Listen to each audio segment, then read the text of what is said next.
Son illərdə arıçılıq təsərrüfatlarının sayında artım müşahidə olunur. Bəs görəsən qış mövsümündə havaların isti keçməsi, yay mövsümünün isə yağmurlu olması arıçılıq təsərrüfatına necə təsir göstərib? Əməkdaşlarımız Tərtər rayonunda hazırladığı sujetdə bu suala cavab axtarıblar.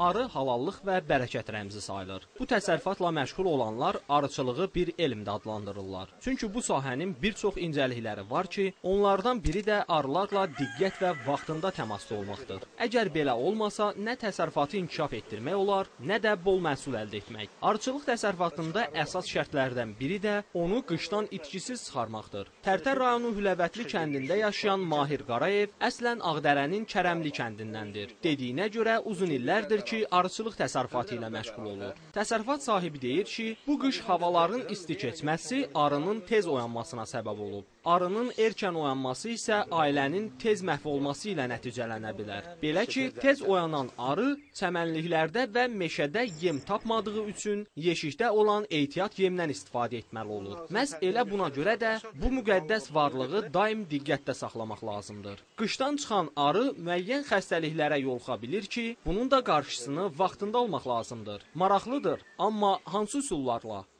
Arının qırığına getməməsi üçün bu hərfədə arı vitaminlər var, vermişik. Qışdan çıxmış arılara həmçinin pensilərin, osteotomesin, oksi vermişik. Lenta qoymuşaq gəniyə, əsas gənə qırlarını burada. Gəniyə görə lentalar var, mağazalarda satılır. Alıb vermişik, sağlam. Gördüyünüz kimi yaxşıdır. Hazırda arıçılıq təsərrüfatlarında artım prosesi gedir. Müsahibimiz deyir ki, indiyə kimi 8 gənc arı ailəsi artıb. Bunun 6-sı qeyri-təbii üsulla artıb. İkisi isə beçə verib. Arıçı çox bal əldə etmək üçün təsərrüfatı dağlıq əraziyə aparmağı hələ ki məqbul hesab etmir. Ona görə ki, bizim bu arada hələ ki gəzdirmirik, belə gəzdirmirəm ki, gəzdirirəm, lazım olanda aparıram, mən də aparıram. Ona görə ki, bizim meşələrdə akasiya meşəsi var, burada ev gələni gördüyünüz bu çəmənliklər var, moruq var, pambıq var, simişka var, yonca var, taxılların içində gülürlər var. Bu ala yonca deyirik, biz o yoncadan yaxşı balı var.